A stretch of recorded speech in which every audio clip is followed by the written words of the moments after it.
Make baba ghanoush. All you need to do is roast your brinjals till they're soft and mushy in the oven or on the stove, whatever is convenient for you.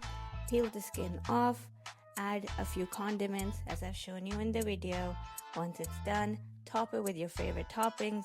Enjoy with pita, bread, rice with a spoon, and whatever you like.